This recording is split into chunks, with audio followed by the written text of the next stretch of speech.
Welcome back. In 2018, President Muhammad Buhari announced the change of Nigeria's Democracy Day from May 29th to June 12th.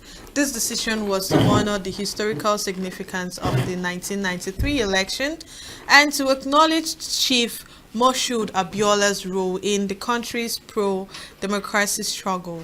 June 12th became a public holiday to commemorate the loss and struggle of those who fought for democracy. May 29th, on the other hand, was initially recognized as Democracy Day to honor the transition to civilian governance in 1999, while June 12th was officially designated the new Democracy Day in 2018 to commemorate a pivotal moment in Nigeria's quest for democracy. The commemoration of the June 12th serves as a vital reminder of the sacrifices made for democratic governance.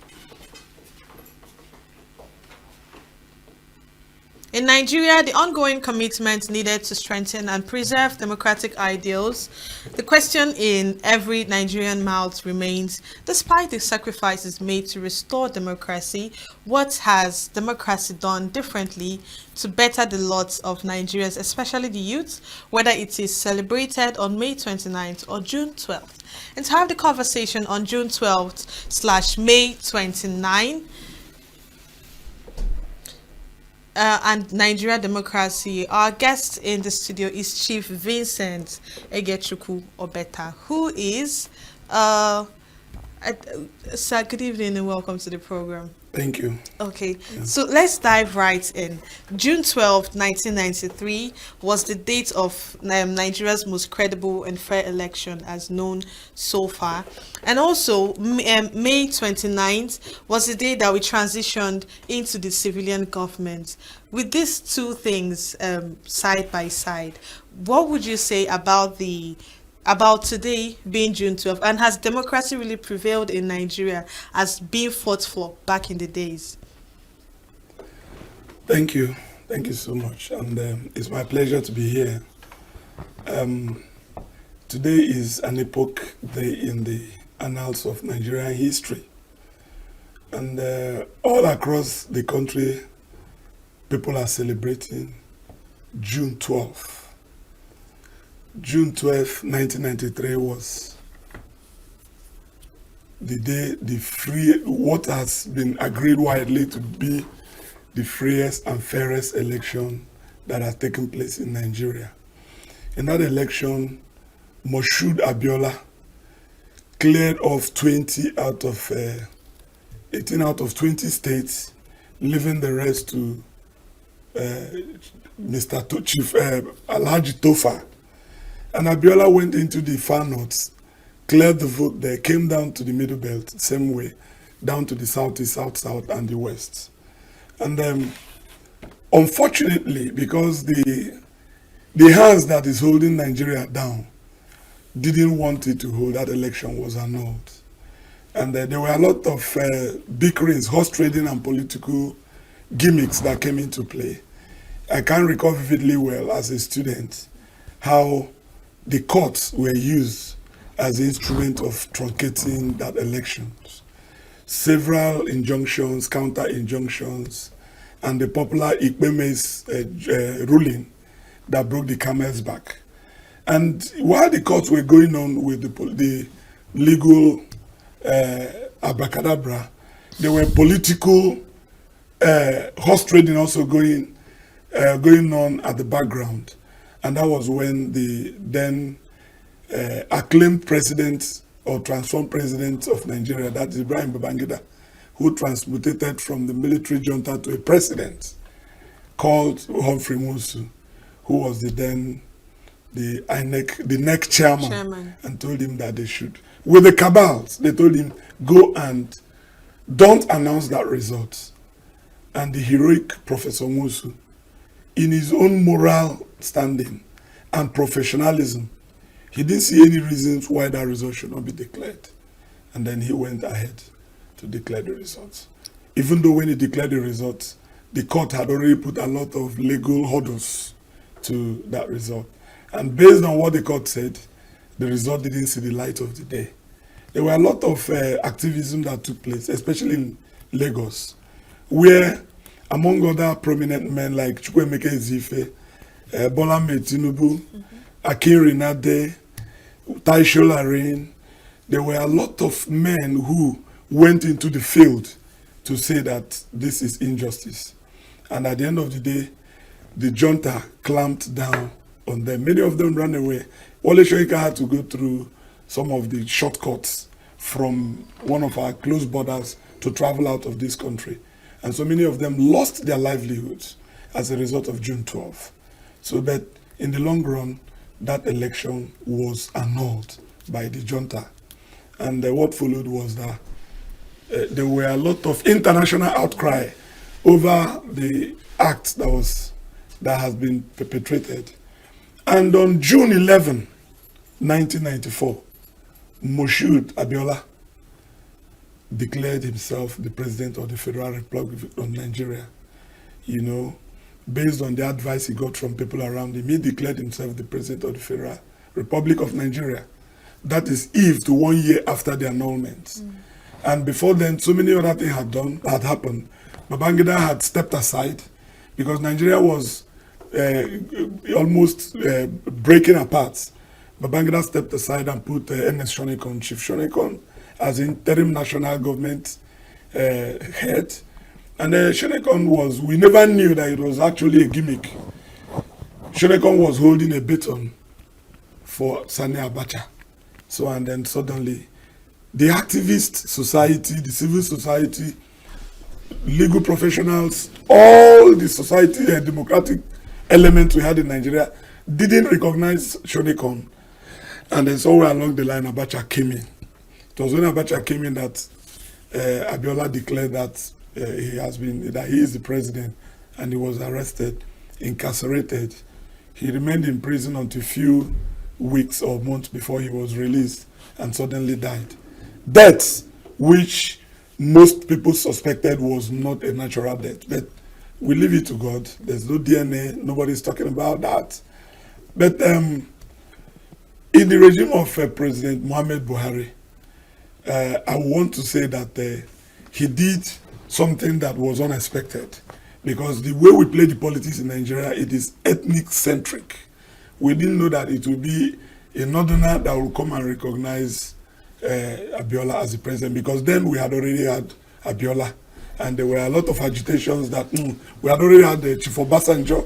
Yes. And then we have had a lot of agitation asking him to declare that June 12th was a credible election. That was and when Abiola he became the president. the president. We became the president in 1999, but he never did it. So when Buhari came in, maybe due to a lot of political bickerings, he decided to douse the tension of the South, and then actually carried out this very laudable project by declaring Abiola the winner, and then also sending a bill to the National Assembly to declare that June 12th will now become an officially recognized public holiday in Nigeria. And then that was how we went. The agitation now, that is the argument everywhere, is that June 12th haven't been declared public holiday, and we have May 29th as our Democracy Day. Where are we going from here? And that's the way it is. Even you could recall that we celebrated May 29th as a Democracy Day. And today again we are doing June 12th. The fact remains that May 29 was an aberration in the annals of Nigerian history. There wouldn't have been anything like May 29 if we had allowed Abiola and his deputy or his vice, his running mate, Babagana Kingibe, if they had allowed them to be sworn in, we wouldn't have had the interregnum of getting Abubakar, what's his name? Abu Salami Abubakar, coming to do some kind of interim, holding the torch and drafting a constitution that today I myself personally has not accepted to be an autonomous constitution for the Federal Republic of Nigeria. So for me, June 12th is it. May 29 should be scrapped in our annals of our history. Because even though they say, oh, that is when That is when democracy came back, that bettered 1999 election. No, we had June 12th that was free and fair. It was just the military in their greed and ambition that though after Babangida I will be Babangida, after you hand over to me. These were classmates. I had seen a video or a picture, old picture, where Obasanjo, Babangida, Buhari, all of them were playing drafts as military officers. So you see, in the course of that draft playing, they can say, oh, after you is me, and when you finish going is me. So it was just a kind of a group that were looking for power without any blueprint, truncating our democracy. If the democracy was not truncated, I am so optimistic from what I read about the personality of Abiola, who is detribalized, very philanthropic. I would have been, my mind tells me that Nigeria would have gone far more better than what we have today. So May 29 is a reminder of the truncation of the will of the people. So, but in any case, it has become part of our history. So for me, June 12th is it. And here we are. I didn't have the time to be here, but because it's an epoch-making event, I had to make myself as a true Nigerian to be here. Thank you so much. Okay, despite over 20 years of civilian rule in Nigeria, we are still ranking one of the poorest in democratic indices. Is this development as just one of those policy, or is just a merely civilian governance that we're practicing in Nigeria? The problem we have in Nigeria is leadership. That's just the problem we have. As a lawyer, I know that we are not in debt of laws. You know, because law, they say, enhances development. It is the kind of laws that you have that brings in foreign investors. The kind of laws that you have that makes the environment conducive for entrepreneurs, both small and medium-scale entrepreneurs, to thrive. We are not in debt of laws in Nigeria. And in other words, because law and development are CMS twins, we should have expected development to follow suit since we have all the laws. But the problem is that somebody must enforce this law. Somebody must lead for others to follow. And leadership is all about leading by example. It's not by sharing money or doing it, but it is by leading by example. So what the problem we have right now is leadership. And that is why if you watch those who had ambitions, those who wore khaki to lead us, we had 3 of them back to lead us in civilian uniform. And we know that their background, their blueprints when they were, somebody like Buhari was a military president in 83. Obasanjo was in 79. Abu Salam Abubakar was just a military. But you see that these 2 men came, took away our 4 plus 4 is 8, isn't it? Took away our 16 years in the annals of our new nascent democracy. And you know, the Bible said that the youth, that anything you want to do, I'm not a Bible scholar, but I just want to paraphrase, that it is advised that you do everything you want to do in the days of your youth. Because the days of your youth is the day of vision. That's the day of pursuit. That's the period that you can fall from a tree and you will not go to hospital. Now, people who had spent their youthhood in the military found themselves back as old men in civilian government. There is nothing that anybody could deliver other than having a handshake. They will give you good broadcasts. They will call a good writer. In each event, they will give out good broadcasts. But immediately they drop that broadcast, the speech, they go back doing something else. So the problem we have so far in our democratic life, I will give about 45% pass mark, in the sense that we have had uninterrupted democratic rule since 1999. That alone shows that Nigeria is gradually coming out to form a democratic state that will give us something that we require to get in the future. But in other aspects of it, the governance aspect, all other indices, we have not achieved anything. And then there's something I also want to say that may sound very controversial. Countries that I've read, that I've studied, most countries never got, most developed countries that you know, never got to where they are today through a democratic leadership. It is very controversial, but I can defend it anytime, any day you call me again. Okay. Because in a democracy, people are given their mandate and they have all it takes to ventilate their grievances and then behave the way they like. If I give you the history of the, if you have an idea of what we call London Underground train in London, an underground train that is built to run all the way from maybe Port Harcourt to Asaba through Enugu within a short period of time. Underground. Yes, London Underground train. It was built by the British government, but it was not a democratically elected government that would allow you go to court, take excuse, bring an injunction. People were doing this job, especially the Creoles, the slaves were doing this job under horsewhip. Go to France and look at their developmental strides. It started by bringing the slaves to develop France. Same with America. People were taken away from even Igbo land across the creeks in King Jaja of Opobo, all moved to America and some other place. They were used as labor to be able to build those countries. And then when they had gathered certain momentum in terms of development, they started talking about democracy. Now, why do I say so?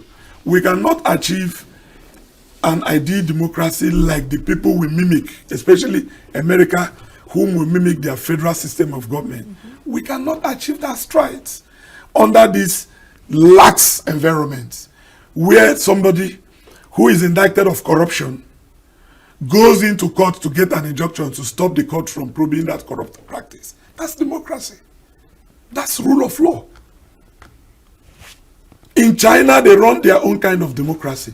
So what I'm trying to say is that our democratic tenets has to get aligned with our culture. How do we treat people? Before the coming of colonial masters, if somebody steals money donated by the community for a development, how do we treat them? The entire community will come and say, okay, this is what we have agreed, and then let us do this. That's democracy. But if we go and pick American democracy, the system that had already been fully immune, and people are educated up to a certain level. Are you doing democracy to our people, where we have close to about 80% of our people that don't understand what democracy is? The ideal understanding of our people of democracy is the man who comes to share the largest amount of money, share bags of rice, share turkey oil and all that, and then he takes the greater number of people, goes to the poll, election is cast, and they declare him the winner. Nobody comes to do a robust debate telling us that this is our manifesto from my party, this is my party manifesto, and this is what I intend to do. Because my party has this manifesto, I align my own vision with the party, and that is why I joined this party. But as you can see, no democracy will thrive under this confusing environment, where you will vote for me to go to House of Reps under assistant, let's say assistant Democratic Party, and immediately I get there, I decamp to another political party, and then people think it all is well. All is not well. In other words, we are running a democratic process that has no vision. The three major political parties, or four that we have, what are their manifestos? What are they running? Every political party that wins election today always talk about, let us give them water, give them electricity, since 1999. Same. So my assessment of the democratic progress so far is that I am happy that we are running an uninterrupted democratic system. But I'm not also happy that we are where we are today, because everywhere you are in Nigeria, even this building where we are, there is a natural resources on the ground that can make you whatever you want to be as a citizen of Nigeria, but we are wallowing in abject poverty. Okay, looking at the today's incident at the National Assembly, where the president had made a speech at 12 p.m. addressing Nigerians and also giving awards and postpartum awards as well to even our fallen heroes too. So many people were given this award. What do you have to say about? Is it something that should have happened long time ago? All right. Thank you so much. I want to use the opportunity to thank President Bola Ahmed Tinubu for, first of all, hearkening or listening to the voice of the people, because the true hero of June 12 is Humphrey Mosu. Humphrey Mosu is the true hero of June 12 because he is the one that held the document that declared Abiola. And he had, I don't know, but I heard from a grapevine that one of the military officers had to slap him when he said he was going to announce the results. He received serious torture, but he insisted on declaring that result. And it became the problem of Nigeria, problem of ethnicism. Why would, in the first place, Abiola recognize without Humphrey Mosu? Can a roof be pulled out without the roof track? It's not possible. It is even disheartening for us to have, you are aware that this issue has been debated at the National Assembly, especially the Senate. And those, the sycophants who wanted to please Tinubu, made sure they turned that bill down. These are the problems we have. Because sometimes we say the leader, the president, but the major problem we have is the people around. I am very sure that if any of those sycophants who oppose the declaration or the recognition of Humphrey Mosu, if they knew that Tinubu would be coming to do what he did today with Humphrey Mosu, that's the posthumous award, many of them wouldn't have come to the Senate today. I am very sure that they got to hear it either late last night or this morning, because they are still living in the era of ethnicism. So in that regard, I want to use the opportunity to thank my president, the president of the Federal Republic of Nigeria, for showing that he's still an activist.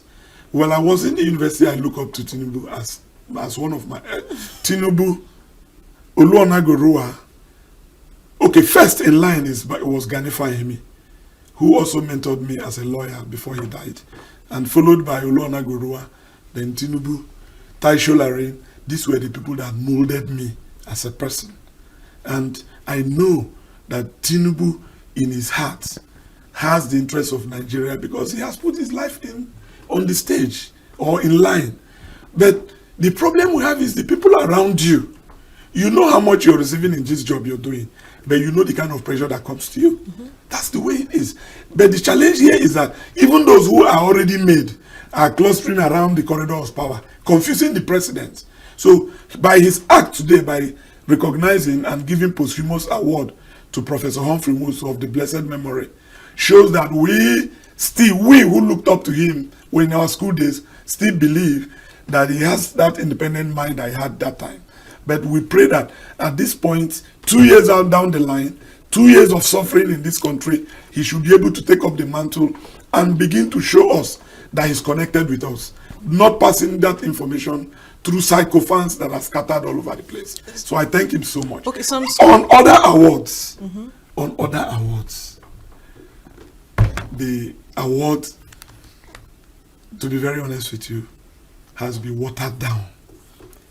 Because when you take... Which of the awards and so on all that every awards, other persons maybe that were given the awards like that of Matthew Kuka, okay, maybe except the award of somebody like Balarabe Musa, who, these are people who molded us. So what of the awards given to Femi Falana? Yes, Femi Falana, thank you. Femi Falana also, who was our progenitor in Ghanaian activism.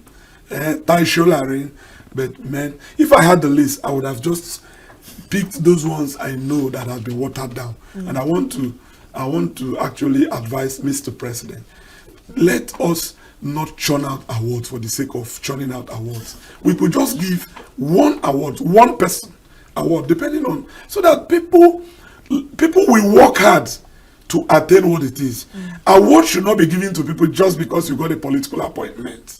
Award should not be given to somebody simply because you are used as a pawn against the masses on behalf of a leader. So some of those awards I did not agree with it, but these ones I agreed with. I appreciate Mr. President. Above all, there is also another thing that is attached to the award. Have you ever thought of it? What does this award mean to the awardees? Nigeria, in the situation we are in Nigeria today, our international rating is at a very low ebb. Does this award give you visa? Does it give you special seats? Does it stop people from maltreating us at the airport? No matter how you feel you are, go to British airport embassy, or travel around. Even in South Africa, you will see that Nigerians are treated with very, very, very serious disdain. So we should not concentrate on awards. Let's begin to revive Nigeria. Let the National Orientation Agency come up with a program that can make a typical Nigerian to realize that our core values have been washed away. We don't even understand what our values are. We don't understand what we are pursuing as a country. Everybody is interested in money. Some of the persons that have been given award that are alive now, I assure you that by the time before the end of this administration, you will see that so many of them will be invited by EFCC over one thing or the other. But it's expected that once you're given such award, you become very pious. Your background in the past and even the present and the future will show that until you're taken to your graveyard, you are pure and a typical Nigerian. However, if Nigeria wants to also show that what we play is politics, another man that deserved the award, controversially anyway, that was not given the award, is His Excellency Mr. Peter Obi. He deserves, if Nigerian belongs to all of us, and what we understand Peter Obi doing is to aspire to become a president to make Nigeria a better place. And we have looked at Peter Obi from the party that I belong and other political parties. They have watched Peter Obi use all the lens to see him, and we see that this is a man whom in our parlance they say that if you put one hand into your anus, if you bring it out, if it does not bring out a feces, it will smell. But we have put our hands into Peter Obi's anus. There is no smell. These are the people that deserve award. If that award is what it should be, irrespective of political affiliation. I was going to mention that political affiliation might actually. Tinubu, whenever you meet Peter Obi, you greet, you hug, showing that politics is a game.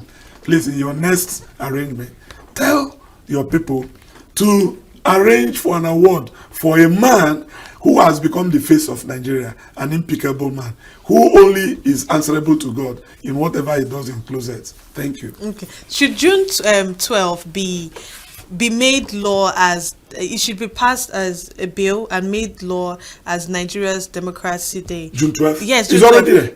It's already in process, because some school of thought was saying that this should happen as soon as possible, so that we don't see a situation where we change it again, like what happened in 2018. When I was invited to this program, I never had time to do my research. But as a lawyer, I already know that there's an act establishing today as a public holiday. Otherwise, there won't be public holiday today. So it was a bill sent to the National Assembly under Buhari's regime, and that bill was passed. It became an act making June 12 to be a designated public holiday all over Nigeria. Okay, so June 12 is set to represent a moment when Nigerians united across ethnic and also religious lines to choose a leader. Looking at the ethnic disparity that is going on in Nigeria now, do you really think that this situation is ever going to happen? No. When I started, I told you that Abiola's candidacy cut across ethnic lines, religious lines. He goes to churches to donate money, but he was a Muslim. And it was shown during that election. That same situation repeated itself in 2023. Until Peter Obi came out to contest for an election, most of us thought that an average Yoruba man hates an Igbo man. I thought that an average Hausa man, Fulani man hates an Igbo man. But that was not the case. What we saw was a man who came, bulldozed his way throughout Nigeria. And you may be surprised, those that are dying up till now to see that P2B becomes the president of Nigeria, majority of them are not Igbos. Somebody donated jets. They donated a lot of things. They are not Igbos.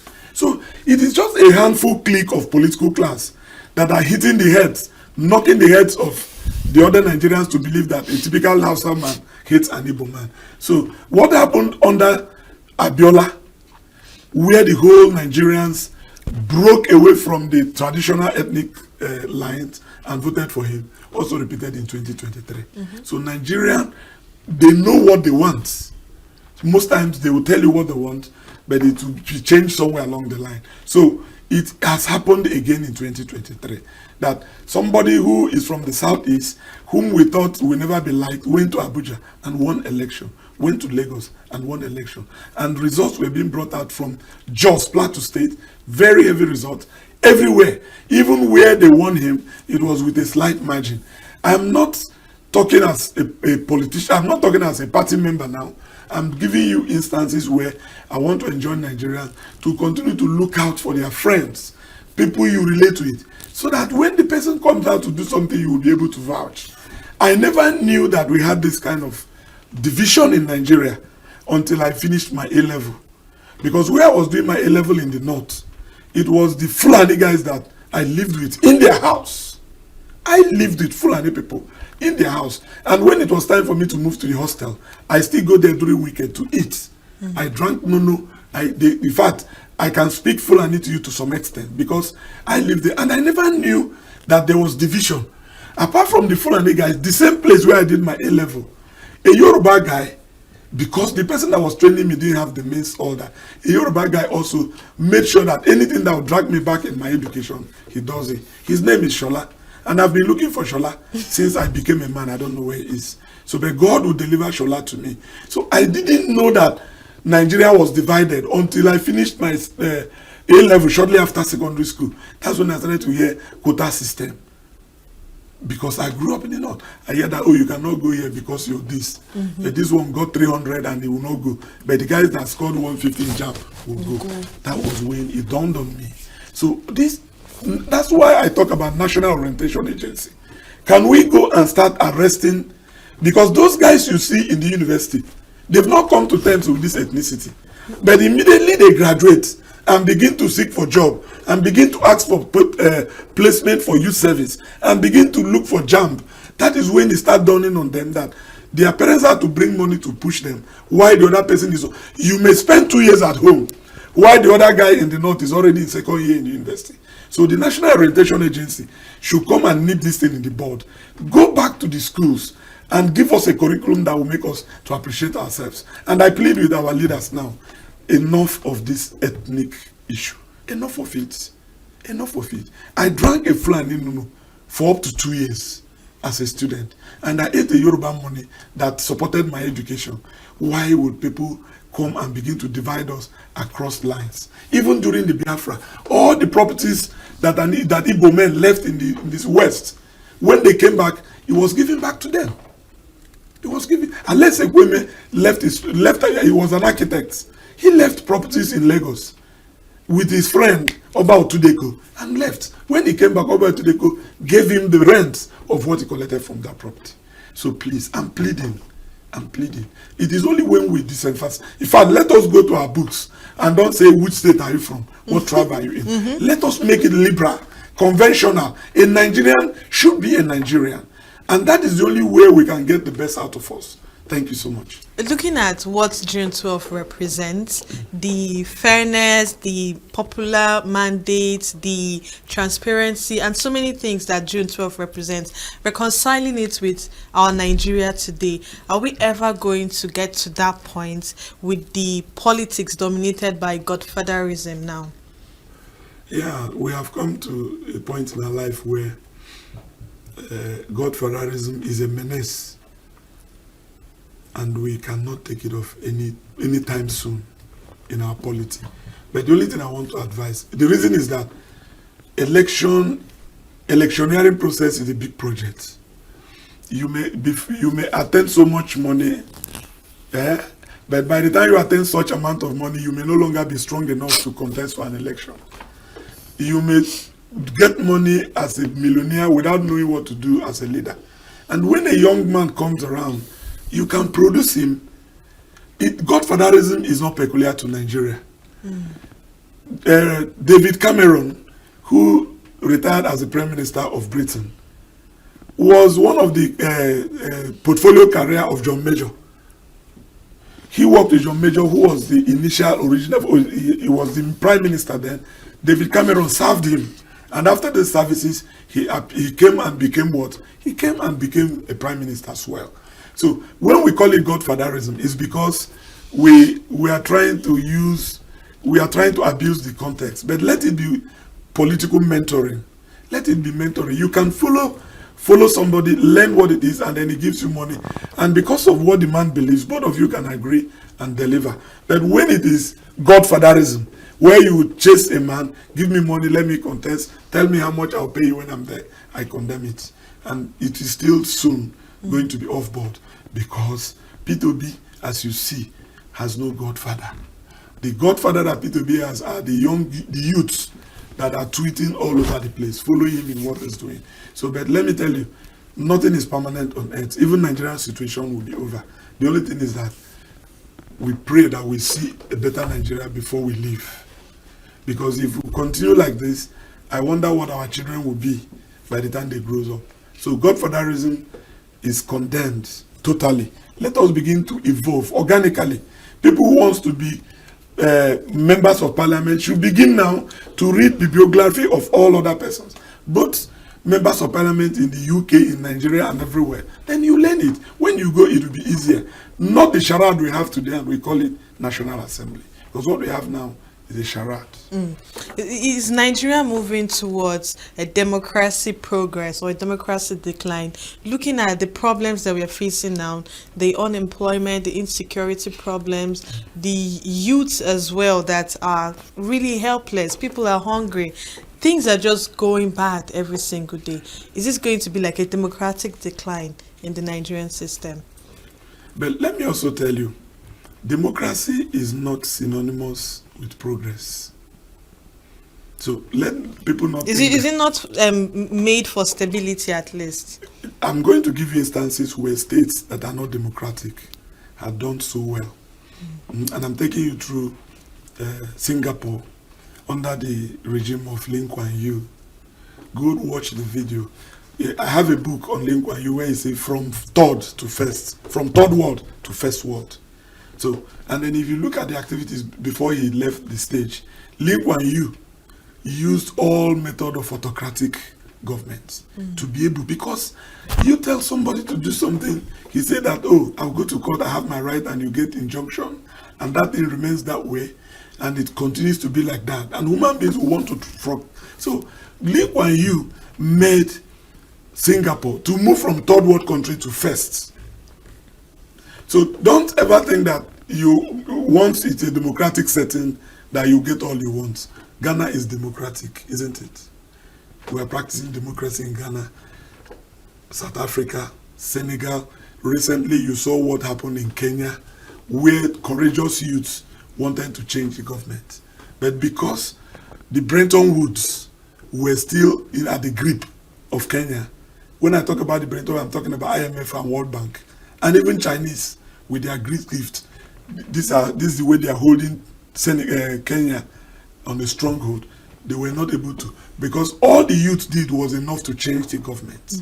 But they used gun to silence so many. Up to now, many are missing, especially girls missing. So what we are saying is that you should have also asked me how many democratic states are doing well. Because currently, as I talk to you, the very model of government in the world today is China. And China said, we are not interested in the American model. We have our own kind of democracy, modeled alongside our culture. Because you can't run a democracy without your culture. Culture is a way of life of a people. So if your democratic system is tied to your culture, you see that your mom will always do it seamlessly. And anything you do that is wrong, your mom or your dad will tell you, no bro, to akai say man, this is not the way we do it. Because culture begins with family rules. And family rules graduates to habits. Habit becomes conventions of the community. And later on becomes the way of life of the people. That is how democracy is. Democracy cannot be, we cannot harvest democracy from the top of a tree. It should be bottom up approach, where you use your culture and run a democracy. For instance, in Igbo land, nobody will tell us about democracy because we are democratic from the beginning. By our culture, Igbos are democratic. How do you mean? In Igbo setting, if there is a matter that comes up in your village, what they do is that the town crier will hit a gong, everybody will get, not Igwe, we don't have Igwe, we don't have Eze. What we have is Umonna and Onishi, depending on where you come from, the elders. They will go there. There is these two parliaments, the elders and the youths, Umokorobia. The matter will be tabled before the Umokorobia. The elders will look at the matter and send it to Umokorobia. Umokorobia will take decision and bring it back to the elders. And they will now take the majority vote and say, to accord. Everybody will be putting the elders will be putting their offer on the ground, no to accord. Everybody agrees. Now, why do other tribes in Nigeria say that Igbos are arrogant? Because we're democratic by nature. We are democratic. You and your parents and your parents is about what is right that you do. Nobody bows to anybody because you bring money. And that is why my elder brother will say, my brother is living in Lagos. He's on his own. Let me fend for myself. That's a dumb. We were egalitarian long time before the colonial masters came. It also affected us when they came and studied our pre-colonial political system. Studied the pre-colonial political system of the North and that of the West. And they said, oh, since this, the northern side has this kind of servant, master servant, let us use indirect rule. And then they went and aligned with the emirs. All the citizens were coming to emirs to bow. They came and tried it here. We had crisis of warrant chiefs. We had serious war in Igbo land. I claimed a lot of, because they were not able to use that dictatorial tenets to bring it in Igbo land. Already we had our democracy. So what I'm trying to say is that transiting to democracy is not a measure of progress. There are so many countries that have failed states, failed democratic states, so many. So would you advise we embrace our traditions alongside our democratic government, other than trying to copy what the Americans do there? Look, what I want to advise is that we have 3 nations in one country. Every country run their government in line with their culture. And that is why no matter what you do, even the United Nations General Assembly, a Chinese will speak China. Have you observed that? The Russian man, you will have to go and get an interpreter. Americans will have to get an interpreter to be able to hear what they say. Because if you look at the architectural designs of the Russians or of the Chinese, the architect designed their houses along their culture. Their women relate along their culture. So what I'm saying is that if you're dragging me into that, it's a very large topic. If you're asking me what I want, I would have said Nigeria is 3 countries in one. If we can have a loose federalism where the typical Southeasterners arrange themselves, have their national anthem in their language, teach their mathematics in their language, teach democracy in the language. All the products you're using here are from China. They give you the manual. They write it in China. You don't need English to be able to. The people that developed Ogbunigwe did not study English. If you take time, you go to Imo State and then Oguta to go and see what happened during the war. They were not English people. They didn't go to school. So we can only develop by the time we discover ourselves. But if we are getting blueprint from the Bretton Woods, immediately they vote a president, or immediately they see that this guy is likely to become a president, they will come with a blueprint. They will say, remove fuel subsidy, remove this, so that this will be this. we will never get there. Okay, just because of time, I understand that June 12th is more than a mere ceremony. Therefore, what lessons can young Nigerians learn from the events that happened on June 12th in order to help preserve our democracy as well? Just in a nutshell. The only challenge I have is that young Nigerians, as I'm talking, are glued to their TikTok and Instagram. How I hope they will be on your YouTube handles, because you have a YouTube handle, to listen to us. There's a book I read, The Long Road to Freedom. Nigeria is a place where we still have a lot to do. If June 12th could just be recognized recently and we started celebrating it, it shows that nobody should despair. Nobody should say, oh, we have tried our best. Let us go and start destroying things. Let the military come in. No. It took America 500 years. Are you listening to me? It took America 500 years to come to where they are. The only thing is that they opened their gate for us and we went in thinking that you can just come back to Nigeria and replicate it. Is it also only about leaders? It's not about leadership alone. Do you remember that sometimes government will build a bus stop and the citizens will go and destroy it? It doesn't happen in the UK. It doesn't happen in the US. So everybody has his own blame. You get a bus, public bus, give it to citizens. They will destroy it. You get a free bus and then you park it in a place where you'll be using it to carry stuff. Some drivers and mechanics will go and remove all the major parts. The chassis of the vehicle is new, but the engine is no longer there. So I keep calling on National Orientation Agency. Let us begin to change our values. And then when we change our values, I will tell you that there was a time my elder brother came back home with a motorcycle. You don't know that motorcycle. They call it 195. Honda 195. When he drove it into our compound, my mom ran away.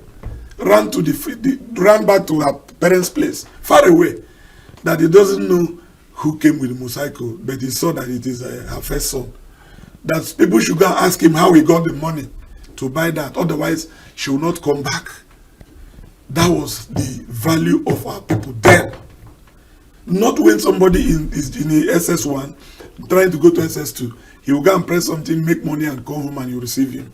So that value is our responsibility as parents, as uncles, as mentors to carry out. But based on your question, what I'm saying about what we do as a lesson with the June 12th is that we have to persevere. The spirit, a lot of people died in June 12th. The spirit of those that died are also behind of what made this thing to work. And I also, at this point, want to tell Ibrahim Babangida to come out with the remaining truths about June 12th.